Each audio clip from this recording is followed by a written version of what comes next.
Consciousness and Experience. Delivered as a public address before the Philosophic Union of the University of California with the title Psychology and Philosophic Method, May 1899, and published in the University Chronicle for August of 1899, reprinted with slight verbal changes, mostly excisions. Every science in its final standpoint and working aims is controlled by conditions lying outside itself, conditions that subsist in the practical life of the time. With no science is this as obviously true as with psychology. Taken without the absence of analysis, no one would deny that psychology is especially occupied with the individual, that it wishes to find out those things that proceed peculiarly from the individual and the mode of their connection with him or her. Now, the way in which the individual is conceived, the value that is attributed to him or her, the things in his or her makeup that arouse interest, are not due at the outset to psychology. The scientific view regards these matters in a reflected, a borrowed medium. They are revealed in the light of social life. An autocratic, an aristocratic, a democratic society propounded such different estimates of the worth and place of individuality. They procure for the individual as an individual such different sorts of experience. They aim at arousing such different impulses and at organizing them according to such different purposes, that the psychology arising in each must show a different temper. In this sense, psychology is a political science, while the professed psychologist in his conscious procedure may easily cut his or her subject matter loose from these practical ties and references, yet the starting point and goal of his or her course are nonetheless socially set. In this conviction, I venture to introduce to an audience that could hardly be expected to be interested in the technique of psychology a technical subject, hoping that the human meaning may yet appear. There is at present a strong, apparently a growing tendency to conceive of psychology as an account of the consciousness of the individual, considered as something in and by itself. Consciousness, the assumption virtually runs, being of such an order that it may be analyzed, described, and explained in terms of just itself. The statement as commonly made is that psychology is an account of consciousness, qua consciousness, and the phrase is supposed to limit psychology to a certain definite sphere of fact that may receive adequate discussion for scientific purposes without troubling itself with what lies outside.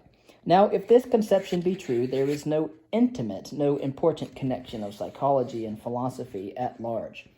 That philosophy whose range is comprehensive, whose problems are Catholic or universal, should be held down by a discipline whose voice is as partial as its material is limited, is out of the range of intellectual or intelligent discussion. But there is another possibility. If the individual of whom psychology treats be, after all, a social individual, any absolute setting off and a part of a sphere of consciousness as, even for scientific purposes, self-sufficient, is condemned in advance. All such limitation and all inquiries, descriptions, explanations that go with it are only preliminary. Consciousness is but a symbol, an anatomy, whose life is in natural and social operations. To know the symbol, the psychical letter, is important, but it is necessity. And its necessity lies not within itself, but in the need of a language for reading the things signified. If this view be correct, we cannot be so sure that psychology is without large philosophic significance. Whatever meaning the individual has for the social life that he both incorporates and animates, that meaning has psychology for philosophy. This problem is too important and too large to suffer attack in an evening's address, yet I venture to consider a portion of it, hoping that such things as appear will be useful clues in entering wider territory. We may ask, what is the effect upon psychology of considering its material as something so distinct as to be capable of treatment without involving larger issues? In this inquiry, we take as representative something such account of the science as this. Psychology deals with consciousness as such in its various modes and processes. It aims at an isolation of each such as will permit accurate description, at statement of its place in the serial order such as will enable us to state the laws by which one calls another into being, or as will give the natural history of its origin, maturing, and dissolution. It is both analytic and synthetic. Analytic in that it resolves each state into its constituent elements, synthetic in that it discovers the processes by which these elements combine into complex wholes and series. It leaves alone, it shuts out, questions concerning the validity, the objective import of these modifications, of their value in conveying truth, in affecting goodness, in constituting beauty. For it is just with such questions of worth, of validity, that philosophy has to do. Some such view as this is held by the great majority of working psychologists today. A variety of reasons have conspired to bring about general acceptance. Such a view seems to enroll one in the ranks of the scientific men rather than of the metaphysicians. And there are those who distrust the metaphysicians, others desire to take problems piecemeal and in detail, avoiding that excursion into ultimates, into that never-ending panorama of new questions and new possibilities that seems to be the fate of the philosopher. While no temperate mind can do other than sympathize with this view, it is hardly more than an expedient. For, as Mr. James remarks, after disposing of the question of free will by relegating it to the domain of the metaphysician, quote, metaphysics means only an unusually obstinate attempt to think clearly and consistently, end quote. And clearness and consistency are not things to be put off beyond a certain point. When the metaphysician chimes in with this newfound modesty of the psychologist, so different from the disposition of John Locke or David Hume, and then John Stuart Mills, salving his metaphysical conscience with the remark, it hardly possesses the dignity of a conviction that the partial sciences, just because they are partial, are not expected to be coherent with themselves nor with one another. When the metaphysician, I say, praises the psychologist for sticking to his last, we are reminded that another motive is also at work. There is a half-conscious irony in this abnegation of psychology. It is not the first time that science has assumed the work of Cinderella, and since Mr. Huxley has happily reminded her, she is not altogether oblivious in her modesty of a possible future check to the pride of her haughty sister and of a certain coronation that shall mark her coming to her own. But be the reasons as they may, there is little doubt of the fact. Almost all of our working psychologists admit, nay, herald this limitation of their work. I am not presumptuous enough to set myself against this array. I too proclaim myself of those who believe that psychology has to do, at a certain point that is, with consciousness as such. But I do not believe that the limitation is final. Quite the contrary. If consciousness or state of consciousness be given intelligible meaning, I believe that this conception is the open gateway into the fair fields of philosophy. For, note you, the phrase is an ambiguous one. It may mean one thing to the metaphysician, who proclaims, here finally we have psychology recognizing her due metes and bounds, giving bonds to trespass no more. It may mean quite another thing to the psychologist in his work, whatever he may happen to say about it. It may be that the psychologist deals with states of consciousness as the significant, the analyzable, and describable form to which he reduces the things he is studying.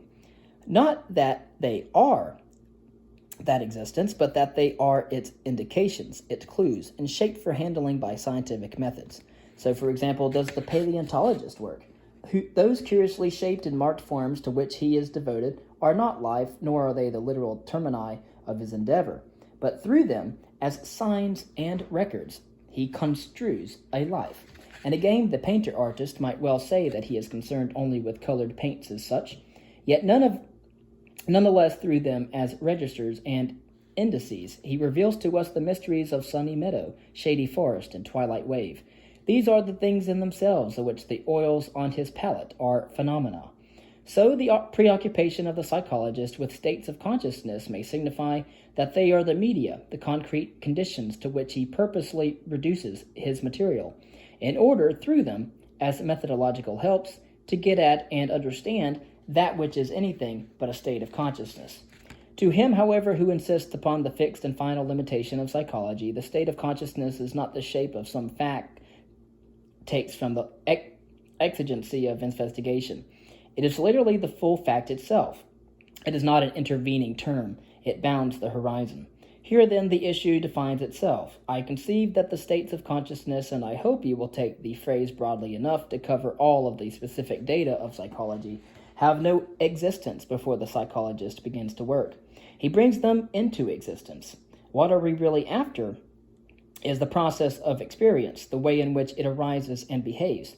We want to know its course, its history, its laws. We want to know its various typical forms, how each originates, how it is related to others, the part it plays in maintaining an inclusive, expanding, connected course of experience. Our problem as psychologists is to learn its modus operandi, its method.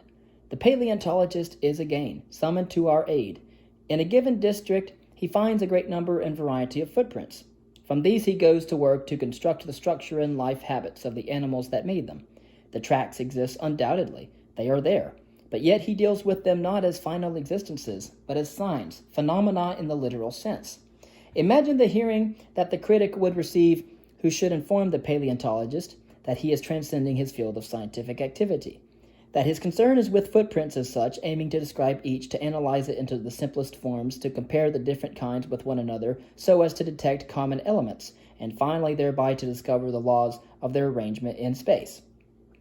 Yet the immediate data are footprints, and footprints only. The paleontologist does in a way do all these things that our imaginary critic is urging upon him. The difference is not that he arbitrarily lugs in other data, that he invents entities and faculties that are not there. The difference is in his standpoint. His interest is in the animals, and the data are treated in whatever way seems likely to serve this interest. So with the psychologist. He is continually and perforce occupied with minute and empirical investigation of special facts, states of consciousness, if you please. But these neither define nor exhaust his scientific problem. They are his footprints, his clues through which he places before himself the life process he is studying, with the further difference that his footprints are not after all given to him, but are developed by his investigation. This is a fact not without its bearings upon the question of the nature and value of introspection. The objection that introspection alters the reality and hence is untrustworthy, most writers oppose of by saying that after all it need not alter the reality so very much, not beyond repair, and that moreover memory assists in restoring the ruins. It would be simpler to admit the fact that the purpose of introspection is precisely to effect the right sort of altercation. If introspection should give us the original experience again, we should just be living through the experience over again in direct fashion. As psychologists, we should not be forwarded one bit. Reflection upon this obvious proposition may bring to light various other matters worthy of note.